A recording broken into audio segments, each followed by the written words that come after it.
You're listening to the Bourbon Nerdz podcast, episode Peerless, a Legacy Reborn. How you doing, Garrett? Brought to you by Viagra. No, I'm just kidding. No, I'm great. Keeping you busy for if more than 6 hours. Keeping you straight. Call a doctor. Wink. Yeah. No, I'm really excited about this episode. I know I say that at almost every episode, but Peerless Distilling is making some pretty good whiskey. You know? I'm only excited about this one specifically. Only about this one? Yeah, none of the other ones. Only this one specifically. Yeah, but today we're going to dive into Kentucky Peerless Distilling.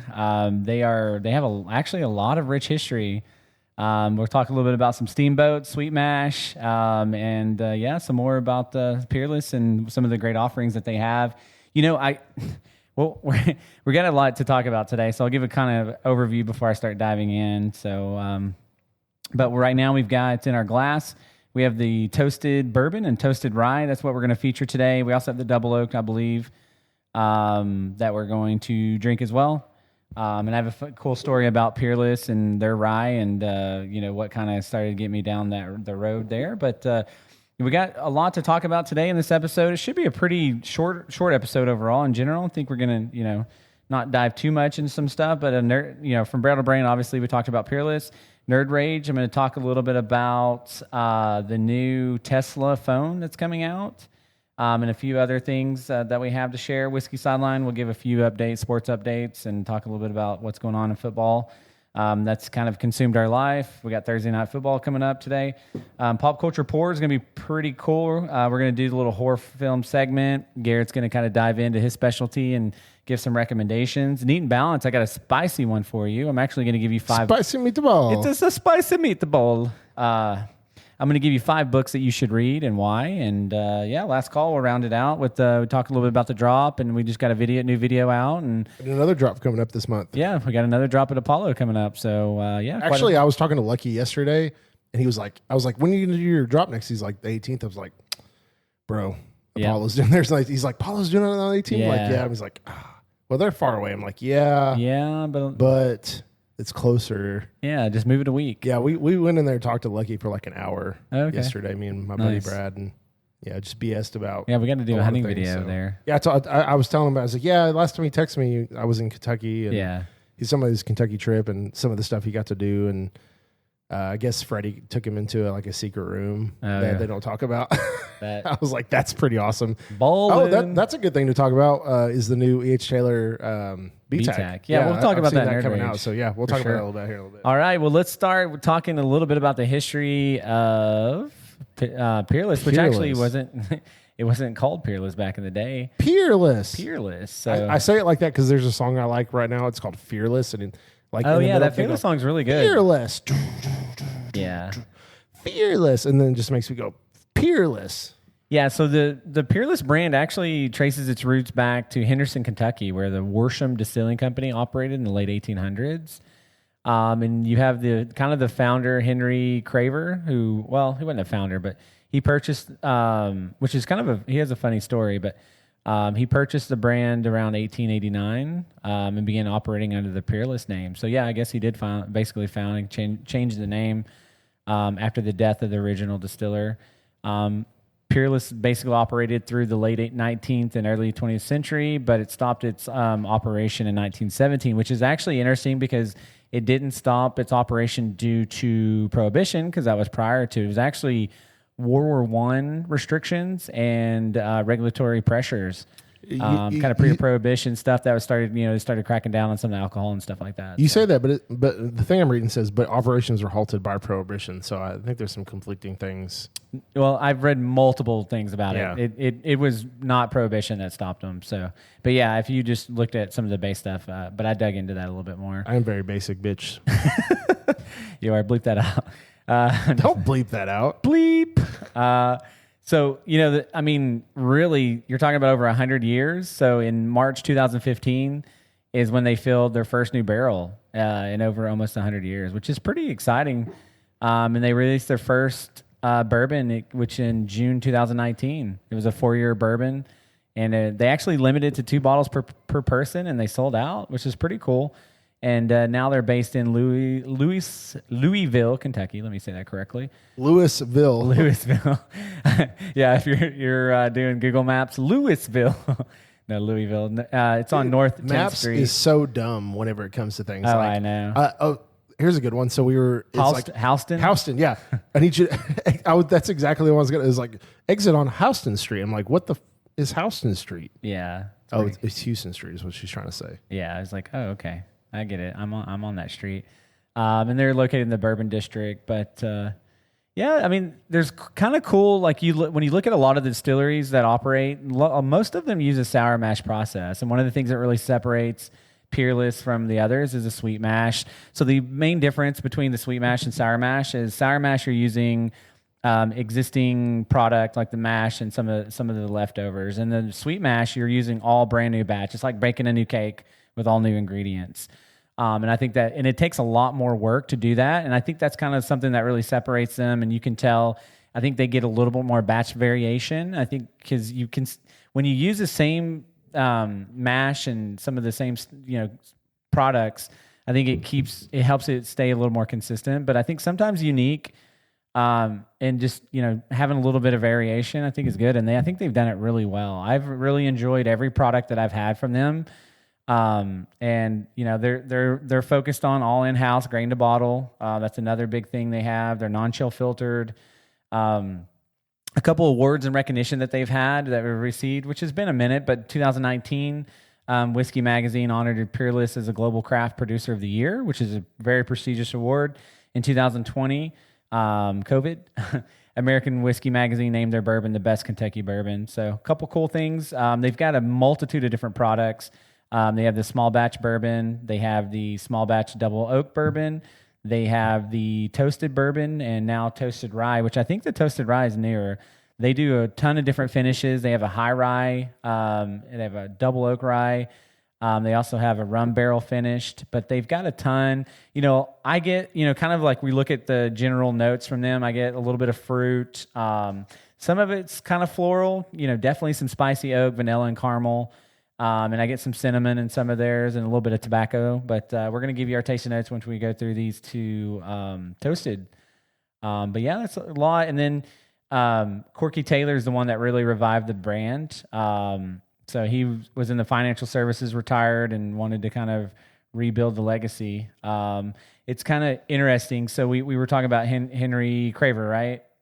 Yeah. Yeah, founded in 1889 by Henry Craver. Yeah, so he came, basically his story is he came off the steamboat, asked the distilling or bar place, he's like, can I sweep your floors?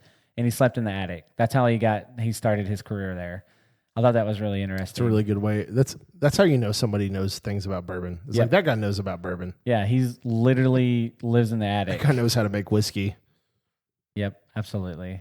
So I mean, back in those days, I guess the qualifications weren't, wild like they are today. Like today, there's like schools and stuff you can go to learn to distill whiskey. Yeah, there's a lot. I read a lot about a lot of their tours. A lot of people rate it like one of the best tours in Kentucky. So I would really like to go do their tour. Put it on the list. Yeah, we'll add it to the list for sure. I think they got a lot of history. Again, not operating. I love the story of, just being vacant for 100 years and coming back. And Corky Taylor's, I think he was the grandson. Believe something like that. How was he related? I think he's Corky Romano? No, Corky Corky Romano. That's funny. Would you guys like some cookies? So if you know, if you've seen that movie, you're great.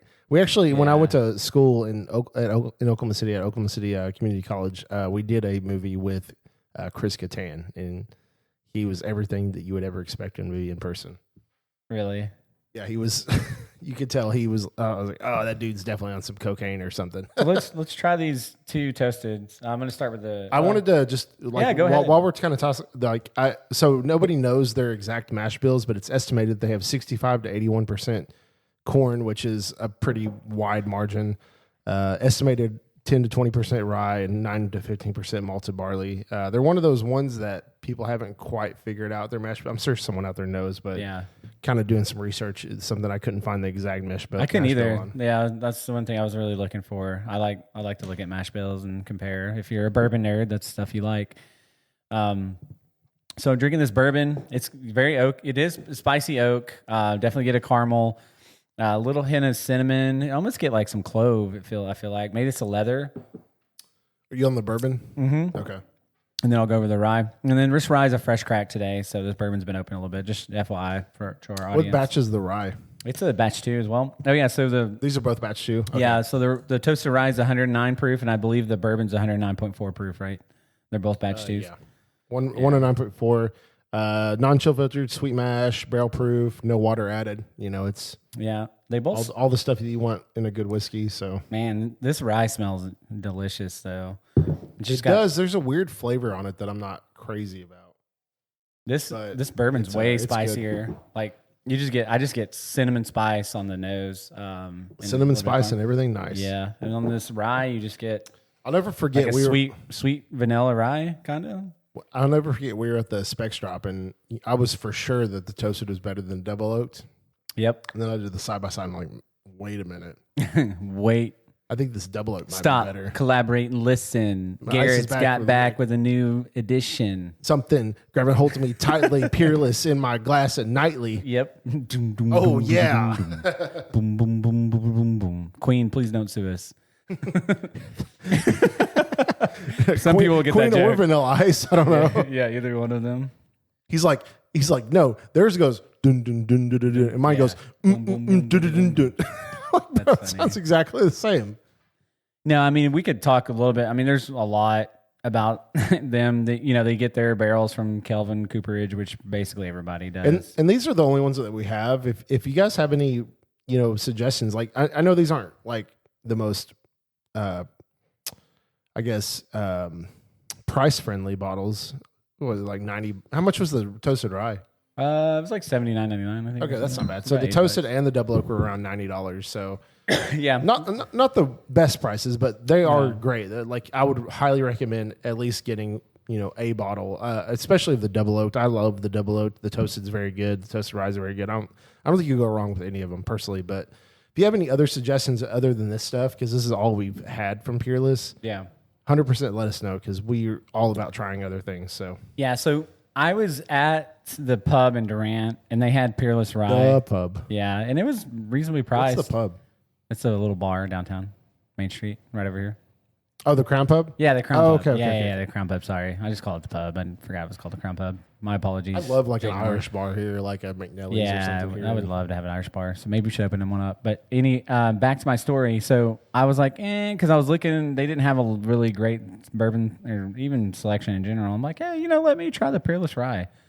And this is kind of like before I was getting into ryes, and I drank it and I'm like, wow, this is really good. And I've had the bourbon before and I was like, I thought it was really good. Like I really enjoyed it. So, I've never had anything from them. I'm like, I didn't like this. So that was kind of my first like thought process change about ryes, was drinking the Peerless Rye. And that was kind of the one that opened up my eyes. So that's, I wanted to, this episode's kind of special to me because it's a brand that you just, I at that time I didn't really care for ryes much. And now I love ryes, and I'll choose a good rye over a good bourbon almost any day of the week. You know which rye really kind of had me feel, other than the Bourbon Nerdz single we did, the E.H. Taylor rye.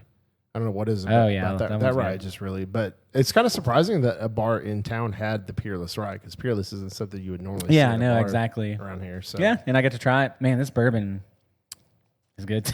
Yeah, these are both really good. I'm like, oh, the rye's better, and then I go back to the bourbon. And the bourbon's like pop caramel. It's like boom, right on your taste buds. I have a little acid reflux today because we had a lot of pizza me and some coworkers went out, and there was like a golf thing that we wanted to do that our boss wants to do. I wasn't invited to. Well, it's all our coworkers. I'm messing like, so the director of our department. Well, this is the first time I played golf since 2009.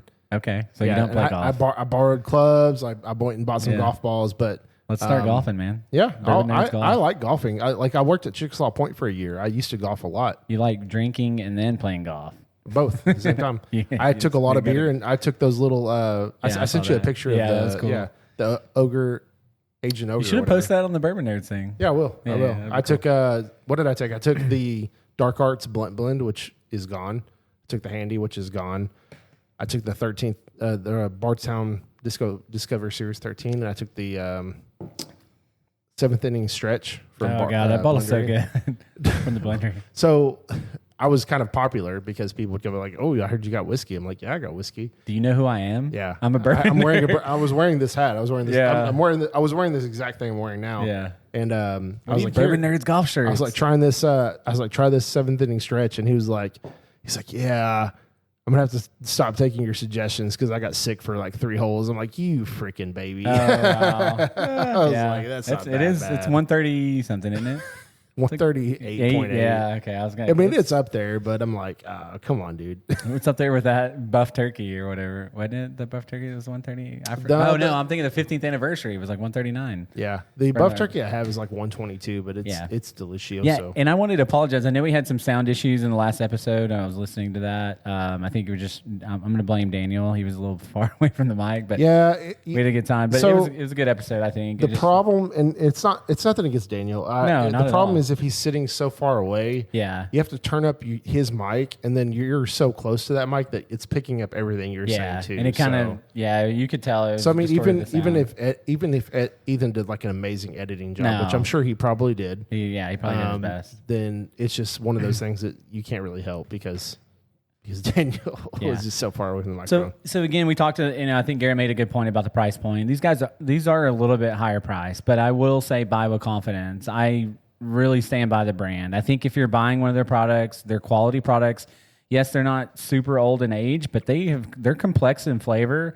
To me, I just come back to this bourbon. It changes a little bit. Like they're solid bottles. Like I love the bottle design. It's very unique. There's no bottle out there that looks quite like theirs. Yeah, I like the wooden cork look. Yeah, it's got the wooden cork on top. It's got like a little fat, stubby, like round. I mean, we'll have a little to fat, stubby round. Well, that's a weird description, but no, I get what you're saying. You get what I'm saying. Yeah. I would highly recommend the double oak.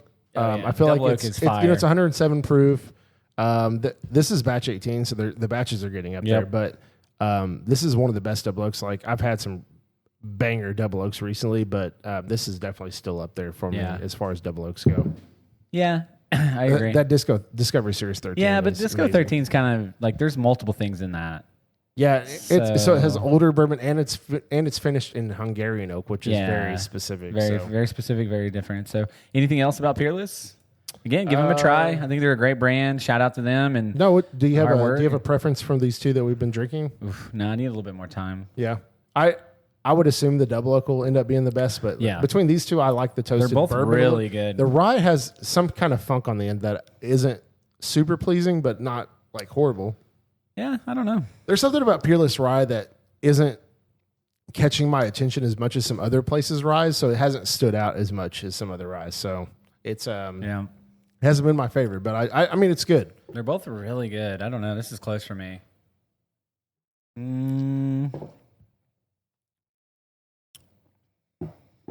Maybe like the bourbon by a hair, but the bourbon's been open a while. I think this opens up. I think I would lean towards the rye. It could be because it's a neck pour. Yeah. I don't know, because it is like almost like an alcohol kind of like almost like a rubbing alcohol kind of note. It could be like a neck pour kind of thing. So well, to be fair, you have drank some really good bourbon today. Yeah, so I have, and that it does mess with your palate. If you drink some amazing bottles and you're going to go drink something regular, and these are good offerings. So, but that'll conclude from barrel to brain. Let's move over to Nerd Rage. So Nerd Rage, I want to start because this is, I think, one of the coolest things I've heard about and read. And I'm not going to shout out because, Elon Musk, I'm not going to sing his praises or anything like that. I mean, there's a controversial man. He is what he is, but he's coming out with a cell phone called the Tesla Pi phone. It's going to be around $789. The cool thing about this phone is he's going to be providing free Starlink. So basically, you can access the internet anywhere without a SIM card or Wi-Fi, which is, to me, mind-blowing and a game changer, I think, in the my in-laws have Starlink out at their cabins. Yep, I remember I've used it. Yeah, it works pretty well. So I think there's a lot of people that have gone over to. Yeah, he actually Elon Musk, he said Apple should be worried. I think they're going to be incorporating some of their AI technology too with SpaceX, where you can get some pictures and photos and stuff. So, and then they're going to have some kind of new AI technology. And this is pretty new, so I don't have a ton of detail, but I thought I'd mention it. I thought it was something that could definitely disrupt the market. That's something that Elon Musk likes to do. So, could be good. I mean, competition's great for all of us, especially in the smartphone. It's been basically Google, Apple, and what's the other? Samsung. Those kind of dominate. Honestly, the market. To me, it's been Apple and nobody else. I've tried other phones, and Apple just always is above it. Like people can say what they want. People have their love preference. Samsung, but it'd be a good debate. The other phones I had like that weren't Apple, I just got viruses on them, or they would go out and have to replace them. Like I've never had to do that with Apple, and that's the thing is like I get it, you know, they're expensive or whatever, but you're paying for comfort essentially. Yeah, like you know what you're getting, and like whenever I get a phone, like I'll trade in my old one to get a new one, and then it just like some of it goes on my plan, and I just pay it off over a year or two. It's not like I'm shelling out, you know, $1,200 like on the day I'm picking it up. So, which I actually am due for an upgrade in January. So, around my birthday, every couple of years I'm due for an upgrade, and I always get a new phone. So, but have you seen the design of the Tesla phone? Because I haven't really looked at. No, I haven't seen it yet. Does it look like a trash can like the trucks do, or like the Cybertruck? Those things look horrible. They just basically cut pieces of the Cybertruck and turned them into cell phones. Yeah, I don't get like I get Teslas and everything. Can someone explain to me why you would buy a Cybertruck, and why do you feel like? I bet on the inside it looks dope, but on the outside it looks like I saw pictures from what's that game my daughter plays? Roblox. It looks like something from Roblox. I saw a picture where raccoons were trying to get into it because they thought it was a dumpster. Like it does look horrible on the outside, and I'm just like, where did you think this was a good idea? Yeah. I don't know. Like I think it could have looked a lot cooler for sure. I mean, it's like the Mustangs now. The Mustangs now are like electric, and they look horrible. It's like you've kind of taken the whole point of the Mustang away. Yeah. I mean, so we did. Yeah, I mean, we're kind of. So I don't know. I think it's something cool. I'm going to keep a close eye on it. We'll provide some. Yeah, I mean, it's a good discussion. Yeah, it could be a cool little thing that may disrupt the market a little bit. I mean, having the ability to have, you know, there's nothing worse than not having Wi-Fi or being in a place that you don't have cell phone service. So if he can keep that from happening somehow, or I don't know, it'll be interesting to see how it actually works. I mean, you know, you can tout one thing, and then you know when you get the product. It's always something different, right? So kind of going in from the Tesla, I assume we're going to go into labels and stuff next. Yeah. How do you feel about this A.H. Taylor BTAC coming out that's like supposed to be 15 years old? If I ever get to try it, it would be great. I mean, but I've tried more whiskey than I've ever dreamed that I would try. I was, having this conversation on my client visit. They're like, "You have a podcast?" I'm like, "Yeah." Actually, because the waiter, I was in LA, well, right outside of LA. Sweet. Is that from Damon? My boy. Shout out to Damon from Open Season Operator. Love that guy. Oh, sweet. Is that for me? I have a bottle of it, but sure, I'll take it. Sorry, back to what I was talking about. So I had a bacon, washed pancakes, making bacon pancakes. And they put sherry wine in it, and it really tasted like a Manhattan. But they had an insane. I posted in the Bourbon Nerdz chat. They had like a Pappy 25, which, newsflash, we might get to try. Really? Mr. Tim Hughes. Yeah. Oh, he has a 25? He has a 25 sample. So I'm getting. He wants to drink. We're going to do a unicorn episode. So. Okay. So we need to do it after I get that Old Rip 10 in Lot B. Yeah. Because I'd like to take some cool bottles there. Yeah. And then we can do a unicorn episode. Yeah. And then I'm getting that GTS from Chance, and I'm getting a CYPV. Yeah. So we'll have. You'll have to pop open some unicorns and catch up. That's fine. I need to get some more unicorns. I need to get some more unicorns. You're starting to blow me away when it comes to high-end 25-year Pappy, man. I bet it's super oaky. I'm trying not to get in the mindset of it tastes like just straight wood, because a butthole that's been aged. That's what I've heard, but like it could taste amazing. What if we tasted like, holy crap? Yeah. And then we're like, oh, well, are we going to shell out $3,000 for a bottle of this? Because we're never going to see it. Like, you never see it. It's wild. No, but I think back to what you asked, I think having a E.H. Taylor and the BTAC, and it's going to be 15 years. I mean, sign me up. I'm a little disappointed that it's still the bottled and bond 100 proof. Like, I really wish it was a man, because I love the barrel proof E.H. Taylor. I wish the barrel proof was the 15-year. A 15-year barrel, which I know that's kind of what George T. Stagg is.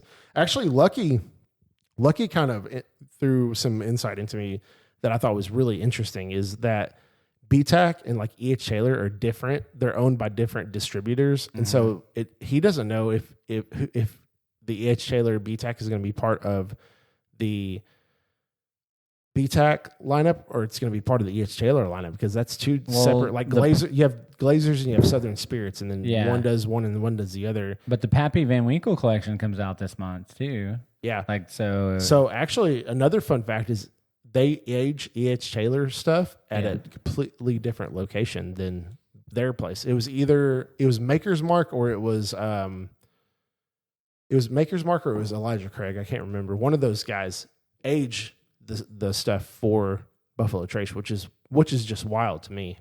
I'd never expected that in a million years, but yeah. So I mean, Lucky, we'll do a video with Lucky sometime, and he'll have a lot of these cool stories to tell. But man, he was just full of information. He was talking about store picks, which he actually got one of the first Knob Creek cast strength store picks, and it was great. Oh yeah, that's phenomenal. He had a 10-year, I think it was a 10-year Whistle Pig rye, and it was like one of the sweetest things I've ever tried. I'm like, dude, this tastes finished. And it wasn't. It was just a straight rye. Yeah, it was wild. It blew me away. Crazy. So he's got some cool stuff coming up over there, man. Yeah, I've kind of been drinking all day at the golf course, so kind of just taking it easy. Yeah. Take it easy. I actually drank a lot more beer than I did. I had like 8. I had like 8 Michelobes. So I'm just gonna keep singing the Eagles while you talk. I've been thinking about that comment you made. That guy was like, man, Cody likes to talk a lot, doesn't he? I'm just going to do an episode where I don't say anything. So funny about that is yesterday, Brad goes, bro, you didn't have to out me again to Cody. I'm like, did I say your name? I didn't even know it was you. And he was like, I'm coming for you, Brad. Yeah. You listening, Brad? I'm coming for you, man. He was like, yeah, that Cody guy likes to talk a lot. Yeah, it's called a podcast. That's what you do, I think. Apparently, him and Jamie know each other because we met up at Specs, and he's like, "Oh yeah." Have I met Brad? I don't know. I don't think so. I don't know. You talk about him all the time. Yeah, he's a friend of mine. We used to do. Did he go to the Iron Root? No. Okay. No, he was. I don't think he was into bourbon then. Right. But him and Jamie used to exchange video games and stuff. They were really big into collecting video games and stuff like that. Sweet. King of Kentucky comes out. Man, I'd love to get my hands on one of those. Yeah, no joke. I've never seen George one. T. Stagg. Yeah, those are like supposed to be bourbon of the year. Which you got one. Apparently, that's supposed to be bourbon of the year. Why don't we talk about last call? Yeah, we'll talk about last call. Yeah, but then there's some really cool labels. I think right now we're starting to get back into the best time of the year. It's the most wonderful time of the year because a lot of good bourbon's coming out and you get to have a good cheer. Anyways, let's get back on track. Anything else in Nerd Rage? No, but I do want to pause before we go to Whiskey Silent and get some more water real quick. Okay, pause. It's wild to me that on secondary, it's so crazy because Eagle Rare 17 is good. Is it $1,400 good? I don't think so. You can get a Thomas Handy for $400. Why get 3 of these instead of a? Here's a hot take: all BTAC should be under $500. Yeah, and like you can even get a GTS. I think all whiskey should be under $500. Yeah.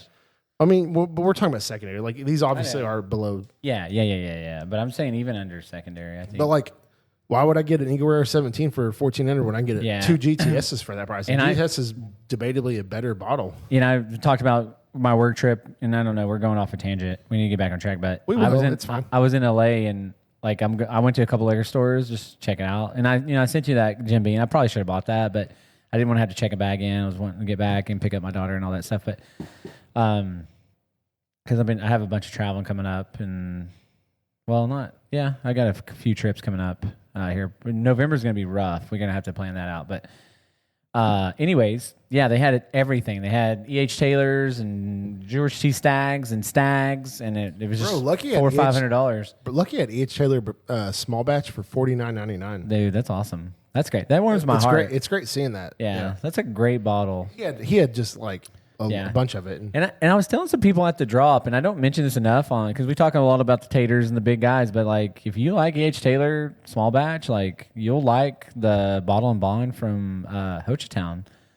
Like, it's they definitely compete for sure. Yeah, and it's got a better finish. Like, it's super. And we did a side by side. I didn't believe it, and I'm like, I drank a side by side, and I'm like, dude, I'd love to do a blind. I might actually pick that over that. And maybe that blind will come up soon.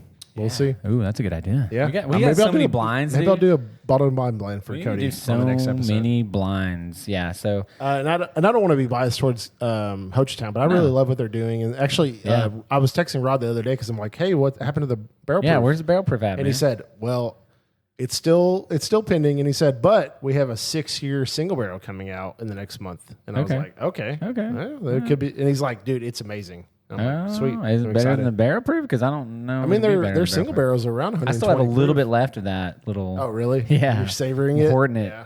Since you drank 90% of it. We're going to have another trip in the spring. So. All right. You got anything else for Nerd Reach? No. Let's move over to Whiskey Sideline. I want to kick us off. Whiskey Sideline. Did you see the Kobe Bryant first 24 jerseys sold? Do you know how much it sold for? I'm sorry, what? The Kobe Bryant jersey sold online? Like the first 24 one jersey, I guess. Oh. It was $889,000. I mean, it's like a one-of-a-kind thing. I know, but that's... If that is legitimately the first jersey. I didn't read the whole thing. I just saw it sold for $889,000. That's crazy. So, my fantasy teams are in travesty right now.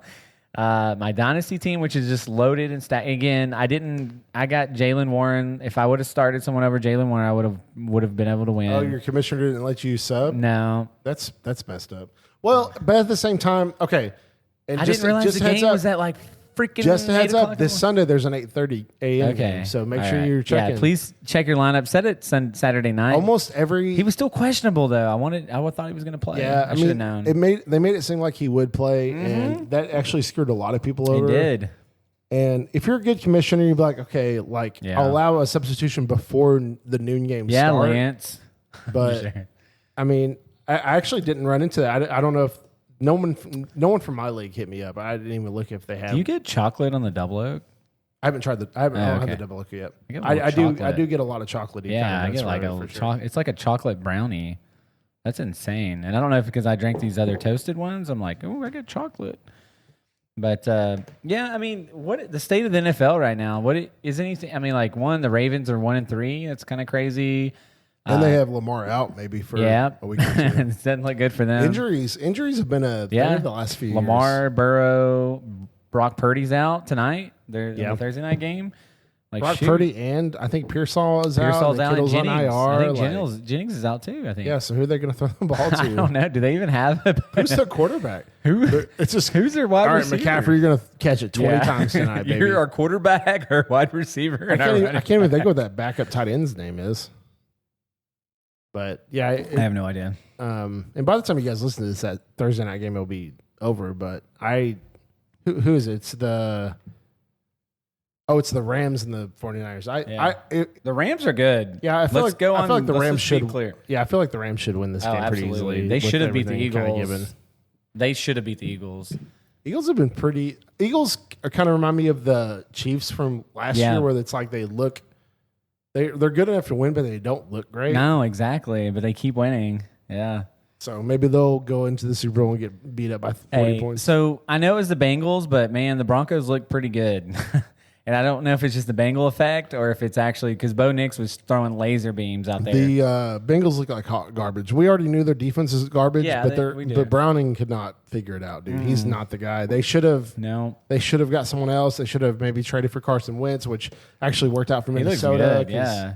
Carson Wentz is making a comeback, man. I'm surprised nobody's traded for Kirk Cousins. Yeah. I know he's expensive, but I mean, he's still a legitimate starter in the NFL. I feel like he's better than some of these guys. He's got to be better than Browning for sure. And I know they don't want to invest too much because they have Burrow coming back, but by the time Burrow comes back, it might be too late, man. I don't know. Oh man, McLaren's rolled out again against the Chargers. God. Oh. Tyreek Hill tore his ACL. Here comes Debo again. Injuries are starting to pile up. Yeah, I thought Miami looked really good. Man, I should have taken Amy's bet. Amy was like, I bet McLaurin finishes over Debo, and I should have taken that bet. Oh yeah, I know. I told you he was going to as well. Injuries don't count though. I avoided a bet. We can start that bet now. No, we're good. Yeah, Debo's looked a lot better for sure. No, Genty looked really good. Yeah, I mean, I was agreeing with you. I think he's. Dude, his offensive line isn't great, and he actually started with 3 of the better front line defenses. Yeah. Starting out, and then this game was one of the worst. Giants beating the Chargers. I was kind of surprised, but man, their defense is really decent. The Giants' and defense is good. Been really good this year. And Jackson Dart looks like he's got some spunk. He's got a little. But then he lost Malik Neighbors. And so Cam Scatbo, man, he's just plodding along, the slowest guy in the league, but he just keeps. The guy's just a good football player.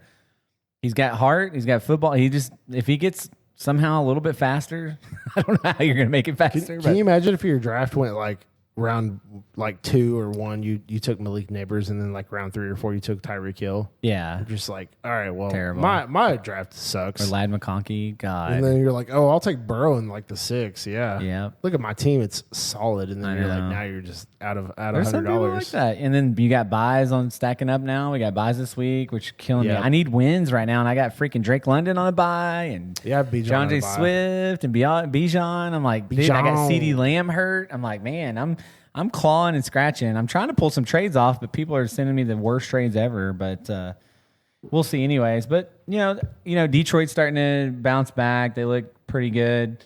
I think Buffalo is just a great offense. Their defense looks shaky, but, you know, I think they have enough spunk. And then, you know, Patrick Mahomes looked like old school Patrick Mahomes this last Sunday. So even with like no receiving core. Yeah, absolutely. So when they get Rashee Rice, watch out for the Chiefs. Someone made a trade earlier, and it was included Xavier Worthy. I'm like, you realize Rashee Rice is about to come back, right? Yeah. Like, that's not as good of a trade as you thought People literally have forgotten about Rashee Rice, which is literally probably one of the best receivers in the league. He's very good. But anyways, yeah, I don't know. I'm just trying to think through like some of the games I watched. The Jets, man, the Jets are not bad, but they're just not going to win any games. I don't know. Justin Fields looked really good this past game. Miami looked good, I'll tell you that. And Jalen Waddle, A-Chain. I mean, they haven't even been running Ollie Gordon. Ollie Gordon's kind of fell off. Like I thought he's still getting more run than A-Chain is. Well, yeah, but A-Chain's catching a million balls. So, but I thought Tua looked a lot better. That's the only thing saving his fantasy. I actually feel really good about all the trades I made because I've traded Alvin Kamara. I've traded. Yeah, he's like bad. I've traded. I was right about him. I've traded quite a few players, and I'm like, dude, I really feel good about these trades. So yeah, it's worked out for me.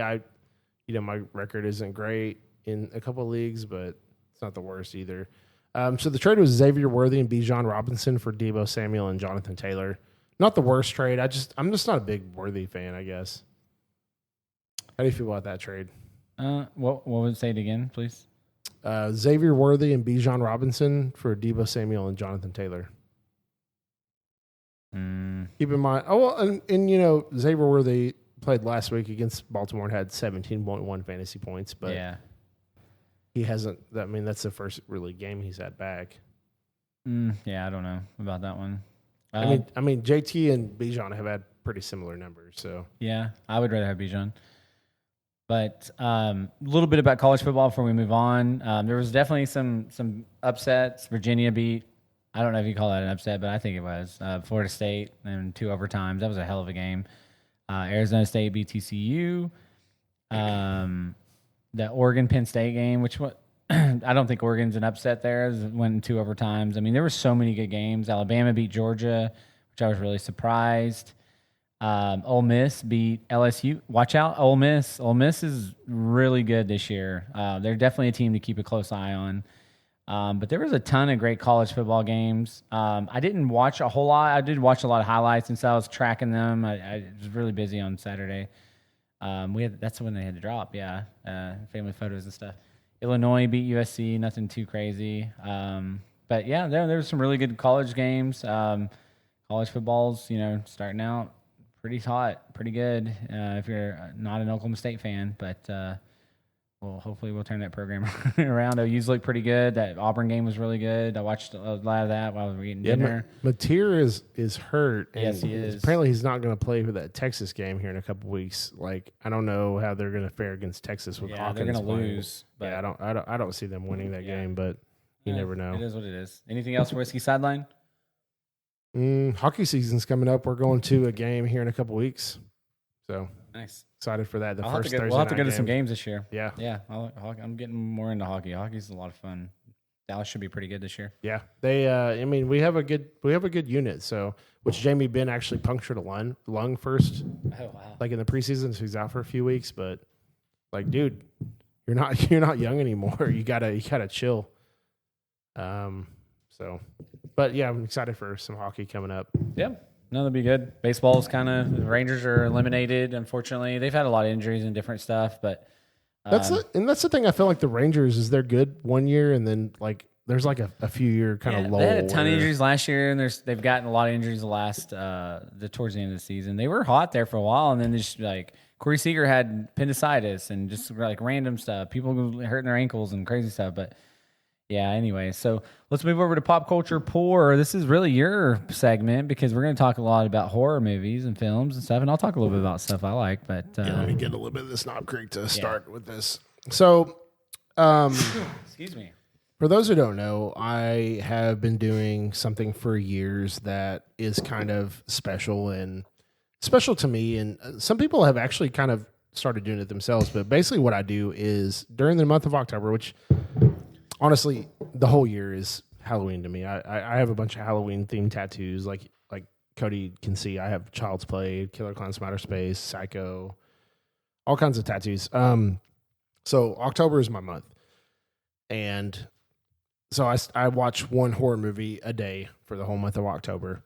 I started this month with watching Pumpkinhead, and I've watched Scream, which are two classics. Yeah, Scream's amazing. So what I try to do is I try to mix some classics with some movies I haven't seen. So I have a list of movies I haven't watched that I need to go back and watch.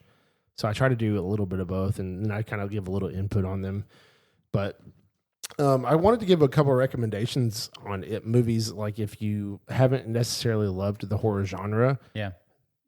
These movies can kind of help transition you into the horror genre because, sorry, I had the hiccups there. Danielle, it's funny. Danielle actually didn't really like horror movies when we got together, but now Scream is like her favorite thing ever. She's obsessed with the Scream. So Scream is actually a really good one if you want to try to get into the horror. Agree. Like, there's a really good balance of like a lot of meta kind of humor things kind of going on. You know, it's like, oh well. Why would you run up the stairs when you can run out the front door? And then it happens. You're like, oh yeah, that's very meta. Anyway, some other ones I have, Tucker and Dale versus Evil. Fantastic. It's hilarious. It's gory. It's got all the things you kind of want. You haven't seen Tucker and Dale versus Evil? Nope. Dude, you got to watch that one. He cut off my bowling finger. I have not seen that one. So Tucker and Dale versus Evil is kind of about these two like hillbilly characters, and the children kind of see them as like psycho hillbillies, and the hillbillies kind of see the kids as like these like suicidal teenagers, and so they kind of see each other in a weird way when they're all just regular people. But it's freaking hilarious if you check it out. Get Out is great. It's a Jordan Peele movie. It's got a lot of really good humor. It's got some good. Jordan Peele just does great with horror movies in general. He does. So he does good. Shaun of the Dead. Yep, it's fantastic. I love that whole. Actually, that for those who don't know, that's a part of a whole trilogy, which is like my favorite trilogy of all time. It's Shaun of the Dead, Hot Fuzz, and then The World's End. I freaking love all those from front to back. Yep. And then kind of last to kind of put out there is Child's Play. Any of the Chucky movies. Chucky movies are great. It's kind of a good balance of. Chucky's Bride was horrible. Bride of Chucky's not bad. Or which there was one, I don't know, maybe it's not Chucky's Bride. I think the worst one is Seed of Chucky. Yeah, that's it.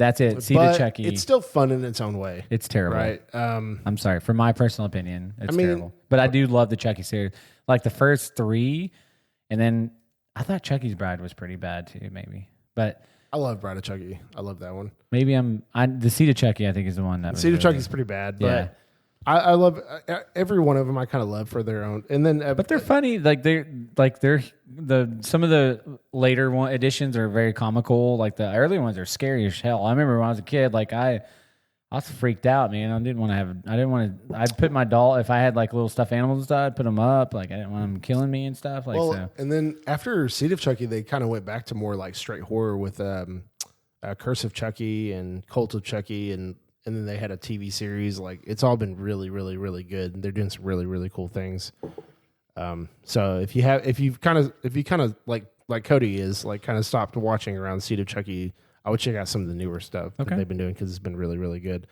Obviously, I'm going to recommend the classics like Halloween, Friday the 13th, Nightmare on Elm Street, Psycho. Like those are all amazing horror movies. They're classics. They're good. Do they stand up as well these day and age? Because with the way some people, I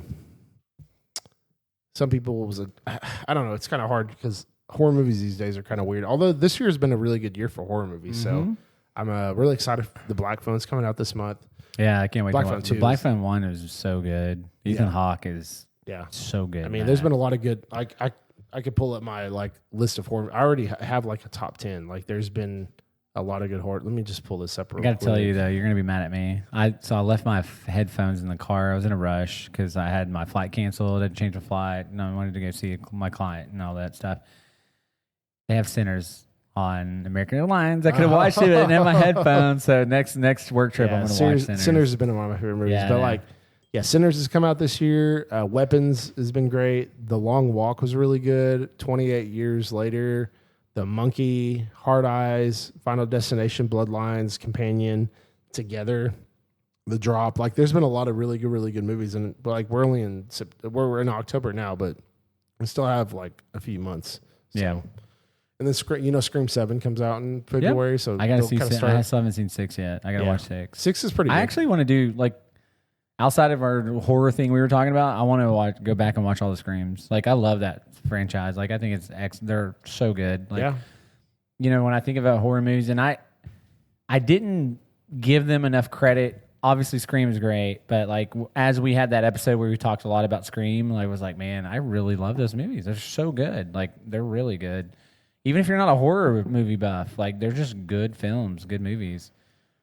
So yeah, I really enjoy them. I like I talked about, I think my favorite scary movie is The Conjuring. I don't honestly, I'm going to try to watch some more horror movies during this month. Just for The Conjuring is your favorite horror movie ever? I think so. I liked it a lot. I mean, it's great. I really enjoyed that movie. It's great. Have you seen the classics? Yeah. Okay. No, The Conjuring is good. I'm not trying to No. Friday the 13th, all that stuff. I need to go back and watch it. I mean, it may not be. It's just more the one that kind of freaked me out, I think. I don't know. No, James Wan does a great Exorcist job. of Emily Rose would have to be up there, too. That movie freaked me out. She did a really great job. I can't think of her name. Jennifer Carpenter. Yeah. Yeah, she did a fantastic job in that movie. Yeah. I'm just saying, horror movies that scared the bejesus out of me. Dude, when it comes to Exorcist... Poltergeist freaked me out when I was Poltergeist freaked me out. That freaking clown that grabs Pet the Cemetery, kid. He cuts his heel. Yeah, oh, dude, dude. When I get out of bed sometimes, I'm I just kind of feel my heel getting slashed. I was talking to Brad about that because my favorite band, Ice Nine Kills, has a song about Pet Cemetery. And we were listening. I was like, dude, don't watch the new ones, but the old one. And he's like, yeah, dude, the old one's insane. Yeah, Poltergeist was really good, too. No fair. Yeah. But I don't. Sometimes dead is better. Yeah. Maybe I haven't given horror enough credit, and it was so bad for a while. I kind of stared away. Texas Chainsaw Massacre. I think some of those are really good. I love hot take. Jeepers Creepers. I love the Texas Chainsaw Massacre 2. Oh yeah, that one's really good. It's the same director, and he basically was like, "This is the Texas Chainsaw Massacre movie I wanted to make." And you watch it, you're like, "Yeah," because it's like a black comedy, and it's great. It's it's got some comedy elements, but it's also got some horror elements. There's a scene where he's going through this underground tunnel with all these lights, and I'm like, dude, this whole freaking setup and scene and shot, this is amazing. This is exactly what I want in a horror movie. So yeah, for sure.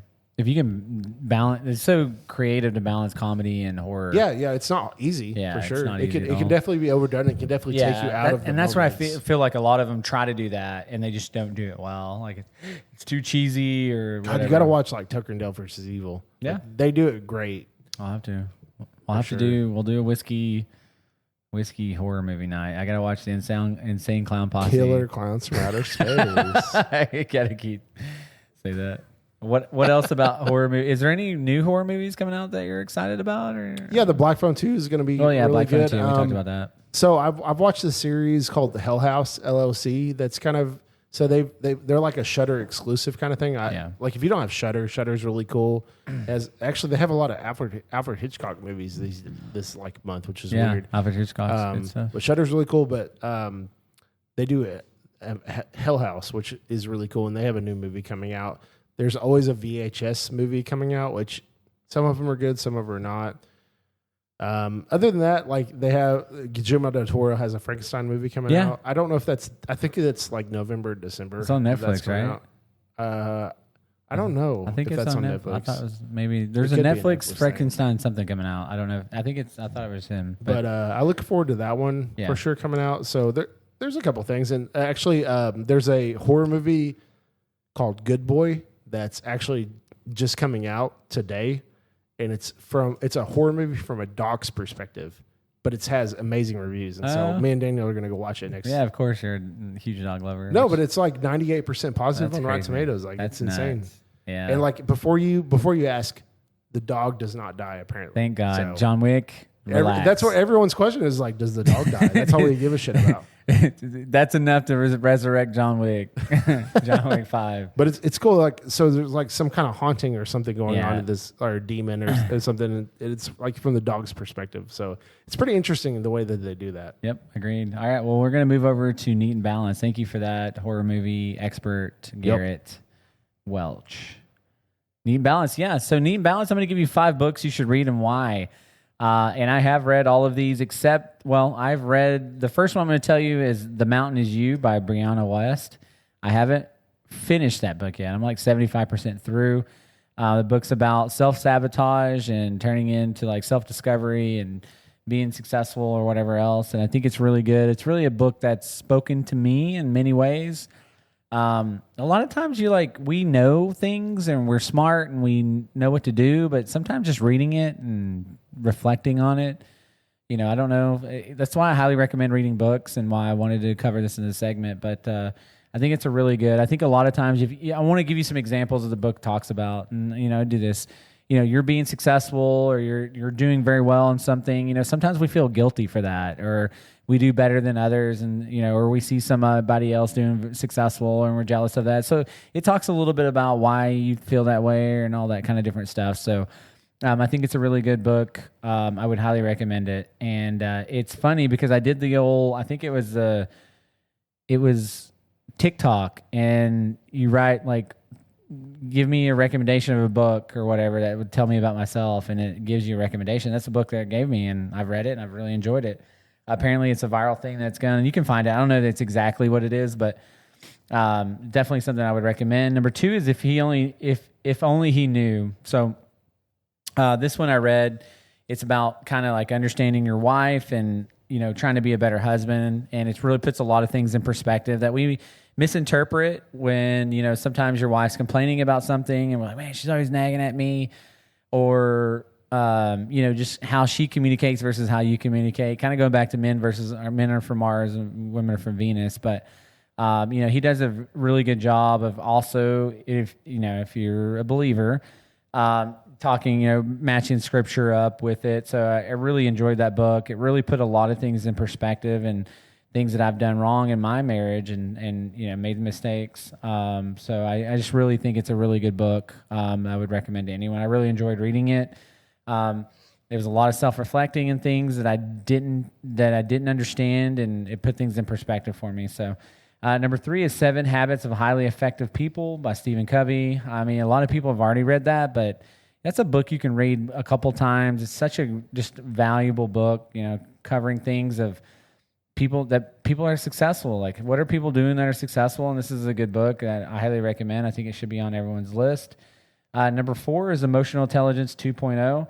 And that's by Travis Bradberry, and Gene Greaves. That's a really good book. Emotional intelligence there's a lot of TED Talks and different things about it. It's really about understanding and dealing with your emotions. And I thought I was really good at that, and the Mountain Is You, I kind of read through that book, and I was like, man, there are things that I really struggle dealing with. And it's not, work related or podcasts or any of that kind of stuff. It's more, when you look at, caring for someone or, getting angry and some of the different things, whether you're kids or whatever else. I mean, sometimes that we struggle in those different areas. And, the more emotional and intelligent you are, the more self-awareness you have.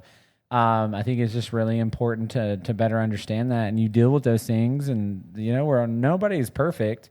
And I think sometimes we take a lot of that for granted. And I thought that was a really good book and a really good read.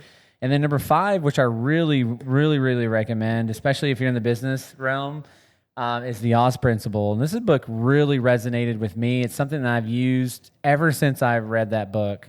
And it's by Roger Connor, Tom Smith, and Craig Hickman. It's about organizational and personal accountability. And it talks about being below the line, which is really something that when you're in a difficult situation, a lot of us, we become the victim. And when you victimize yourself and like, oh, woe is me, there's nothing I can do about my situation, whether it's money or job or whatever, it could be anything. You're not going to be able to get out of that situation typically until you rise up, and we call it getting above the line in that book, and it does a really good job of illustrating it. Taking ownership of whatever situation you're in. And maybe you've had a really bad run of luck, but it talks about being above the line. Once you're above the line, you can take priority over your situation and do something about it, and stop victimizing yourself, even though you may be the victim. And there's absolutely a lot of problems and trials and tribulations that we go through. But if you're in that mindset, it's very difficult for you to get out of that outcome. So I thought that book put it in great perspective. It's something I've thought about and I have put into my life, and it's been very effective because we all get through situations, whether your job, you didn't get a promotion, or you're fighting for a promotion, or you're having challenges. I mean, there's a million different ways. So, it's all about taking accountability and owning the situation. And I think it's a really good book, and I would highly recommend that one for sure. So I think those are 5 great books you should definitely read. I challenge you. I'm working on reading more books. Ileana reads 1,000 books a month, but I'm at least trying to read 1 or 2 books a month. So I've been challenging myself reading. I've read all those books. I'd highly recommend them. So I wanted to share them with you today. And then I'll continue to provide some updates on books that I would recommend you to read. So, and let's move over to Last Call with the Bourbon Nerds. So I wanted to talk a little bit about the drop. First off, and then as Garrett pours me some Calumet 18, which is going to be in our Bourbon of the Year contention. And so let me talk a little bit about it. If we go back to my trip I just recently, I was in LA. So where I was talking to the waiter at that restaurant that had the bacon washed old fashioned and all the pappies and all that stuff. What bourbon did you put in that old fashioned, by the way? I think they put a Buffalo Trace ranch pick or whatever. It was like a special one, which was really good. It's aged, I think, 6 years. Or something. I think this is what they use. I'm not 100% sure. I asked and I don't know. There's a lot going on. I drank Jack 14. You didn't put it in the post, so I was curious. Yeah, what you used Jack 14 is. All their bourbons were really expensive. They were like selling George Stack for like $90 a pour, and I'm like, we were doing like $20. Go to Austin and get it for cheaper. Yeah, exactly. But anyways, back to what was my point? You totally threw me off. Well, while I'm throwing you off, what did you think about the Knob Creek? I think it's one of the best Knob Creeks I've ever had. Right? That's what I said. I think it might be the best Knob Creek I've ever had, and I love Knob Creek. Yeah, this is a 25th anniversary. I think this released in 2017. Yeah, I don't know. Why didn't I not get one of those? I don't know why. I hate my life. Why Theron was like, I have this for trade. I'm like, yes, please. Yeah, yes, please. And I'm thankful that I got to it. Now we're going to do a Knob Creek episode. But I don't even know what I was talking about. You were talking about going to LA and trying the maple. So the waiter was really nice, whatever else. And he asked me, he's like, "Well, what are your Bourbon of the Year considerations?" Oh, is that why you asked me? Yeah, that's why I asked you. And I was like, "Well, that's a really good question." So we're gonna give you a couple of what I think is Bourbon of the Year contention right now. A. Smith Bowman, absolutely. Man, did you just pour handy? I did. Did you see the little stuff on this? Like, you can tell this is old. Yeah, this is crap on Thomas Handy's amazing. A. Smith Bowman. And I plan on getting. I made 18. Yeah, I'm having it right now. No. Buff Turkey. I'm saying I plan on trying to get a batch 4 of the A. Smith Bowman because that's this year's. That County May smells like heaven. Because I agree. A. Smith Bowman is great, but I really want to get that batch 4. Oh yeah, I agree. True. Yeah. Because technically that is this year's batch, but I think batch 3 we got late enough last year. We can put it in contention. I mean that it's really this is just really good. I don't. It doesn't pop, but it's so good. Like it's just like everything you want, but it hits. So like you drink a bourbon or you eat something and it hits all your flavor sensors at the same time. Like it doesn't have a lot of front, mid to back. It's just like boom. It hits it all at once. This is one of the few that is like a small batch. Like they have barrels that they made a batch with rather than being single barrel. It definitely tastes like Barton. Yeah, it is very good. I've had enough Barton lately that I'm not saying this is This is going to be our bourbon of the year, but I actually feel like it is going to be in contention. Don't let me diminish how good the bottle is. I'm just saying like it doesn't. It's not complex. It's great. It hits my palate and it's like zing, like my whole palate's like going off, but it's like I'm actually getting a single barrel Barton 18 from Chance, and I really want to side by side those and see because I think the single barrels. The nose on it is out. I mean, just great old aged whiskey. I mean, I want to bathe in it. Grape, and it's got some like it's nice for sure. Yeah, but like on the palate. Like to me, it's a 1 to 2 noter. Finish is just medium. I mean, it tastes. I want to keep it in my mouth. It's very good. I think this handy's better. Yeah, that handy's insane. It's a 2017 handy. Yeah, we're getting way off track here. But anyways, let's go back to. We're just having fun. I know. I was talking about my LA story about that. So anyways, A. Smith Bowman. What else is bourbon of the year contention for us? I think Buff Turkey, one of the Buff Turkeys.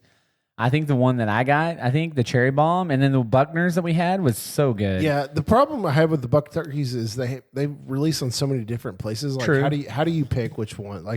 We did. We were picking the ones better than the other one. That Cherry Bomb is great. The Buckners was, I think, even better potentially. But I need to do a blind. It's kind of tough. Like I'd love to throw some blendery bottles on the year end because I mean they're going to do that blend in November. That's the Buff Turkey and the Barton 18. So I think that's going to be amazing.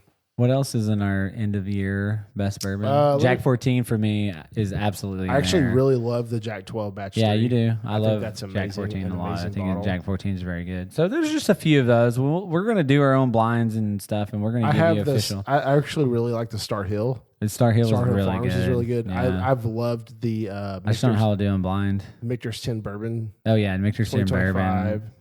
Wild Turkey Beacon. Yeah, Wild Turkey Beacon. That's the one that was. Yeah, we tried. So Philip allowed us to try the Wild Turkey Beacon, and my God, I'd put Disco 13 up there. I think it's. I don't think it's going to win, but I think it's. I think it's very, very, very. I think it's really good, but I don't agree with that. I don't think it's bourbon of the year contention, but I think it's top 10. It's very good. Oh yeah, I mean now, if I had like a top 10 for sure. Yeah, I mean, and then you put it in a blind, you never know. Yeah, that Star Hill was really good. I love the Star Hill. I think it was very unique. Yeah, it's a blackberry cobbler kind of thing. So yeah, okay. So that's kind of us to update. We had a phenomenal time at Grapes and Grains. Thank you, Gary, and the whole group there. I mean, it's just all the Someone Say Whiskey guys. Phenomenal. I mean, we had such a good time. We gave away a couple bottles. We did really well. We got a bunch of subscribers. So thank you guys. We need the support. We're going to be changing some things up on our side, but yeah, I thought it was a successful event. We've got Lucky's going to have a drop. I'm not sure exactly the date, if it's going to be the same as the Apollo drop, but we got Apollo and Denison drop, Denison, Texas. We are going to the Apollo drop, most likely. I'm definitely going to go, so hope to see you guys out there. We're ordering glasses. We've got, Theron, this honestly brought a tear to my eye, man. Theron, our buddy Theron made us some Bourbon Nerdz glasses. We've been, waiting for our guy to get laser printer thing all set up. And it is going. We actually have ordered 60 glasses. Yeah, so we're gonna have glasses to pretty much these exact style. Yeah, and then I'm gonna order some the Kinsey ones. Yeah, and also I'm going to order some of the Yeti little Yeti ones because I think those are great for like drops and stuff. Yeah, because agreed. If you take those with you, you could drop them and break them. Yeah. But if you take the little Yeti ones, like I like the little ones that Theron and them have. But we met so many cool people to drop, like just hanging out. Like we had such a good time. Like I hope you check out our video. I thought you did a really good job. We talked a lot to that young guy. I forgot his name. He's like 24. Crap, yeah, I just edited that video and I've already forgot. Yeah, I don't know. But I think that was a lot of the video. I think he had a really big hand up when it came to getting to bourbon and stuff. Yeah, absolutely. He was raised right.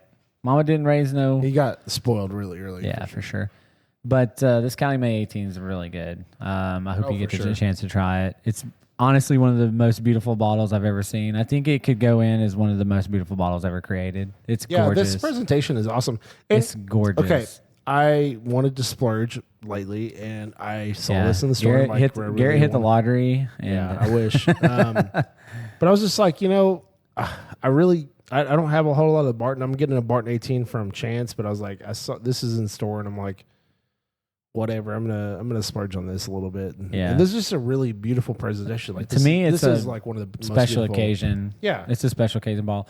Like again, a lot of stuff I'm picking up is like, this is our 1 year coming up, and I want to have some really good stuff to drink when we have our 1 year coming up. And so like true, like just for some insight, I'm working on getting a George C. Stagg 2024, a Pappy Lot B, and a Old Rip 10 or some bottles I'm working on getting that I want to include in the 1 year anniversary episode.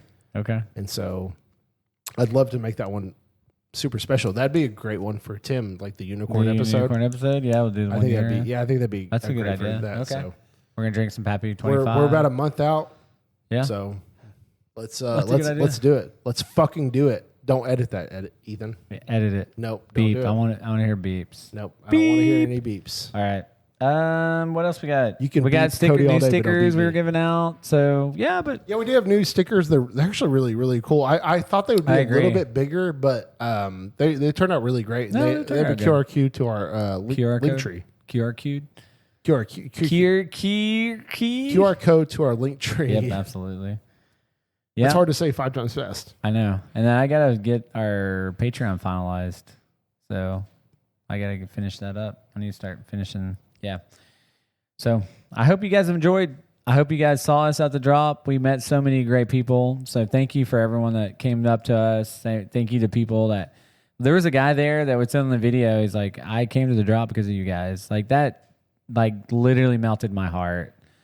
I must miss that guy. I really wish I would have been there. We hung out with him. He was a guy. It was sitting when we first hung out and sat with Philip and all them. Oh, really? Yeah, he was that gentleman right there. And he's like, hey, I'm here because of you guys. Wow. And I was like, thank you so much. I didn't hear him say that. I was like, that's great. Like this to influence someone in a positive way. And he had such a great time. It's just going to a drop. That's what it's all about. It's coming to a drop and trying stuff. Also, October 18th at Apollo. Yeah. We're planning on probably being at Apollo on October 18th. So 100%. Come hang out with us. Come hang out and buy some glasses from us. Drink some bourbon with us. Hopefully we'll have glasses by then. Sure. He's been like he said he's ordering them. I just don't know how long it takes to get them done. Assume we would have them by then. And then we've got a few extra shirts left that we need to take up there and see if anybody wants a shirt. Medium and large, I think. Medium, large. We have a couple extra larges. Okay, a couple extra larges, but those sold out so quickly.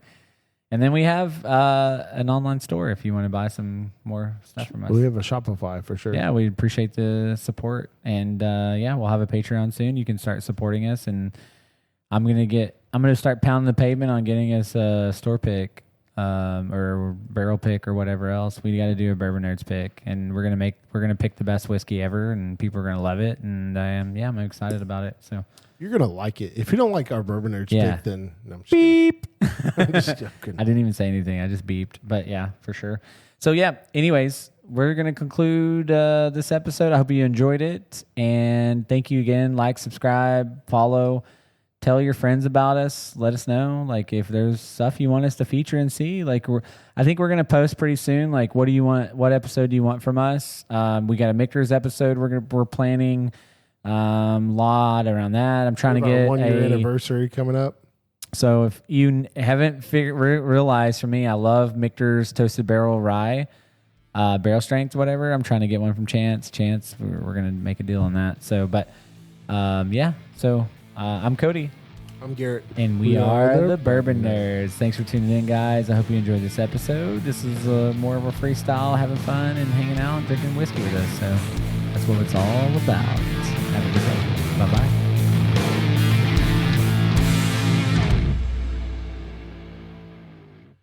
The Bourbon Nerdz podcast is hosted and executive produced by Cody Mills and Garrett Welch. The show is produced, mixed, and edited by me, Ethan Adams. The show features original music by Alex Pitts. You can find the Bourbon Nerdz on all the major social media platforms. Please follow, rate, and review the show on Apple Podcasts or your podcast player of choice. It really does help the show. Please don't hesitate to send an email or message on social media. We love to hear your thoughts, comments, and bourbon suggestions. The Bourbon Nerdz would like to remind the audience to always drink responsibly, know your limits, and never drink and drive. Be sure to check in every Sunday for a brand new episode. Cheers! Howdy ho. Howdy ho. I'm just a towel. That's what Chucky says. Chucky? Howdy ho. Oh, I was thinking of Tally. Howdy ho. I'm your friend till the end. Ha ha ha ha.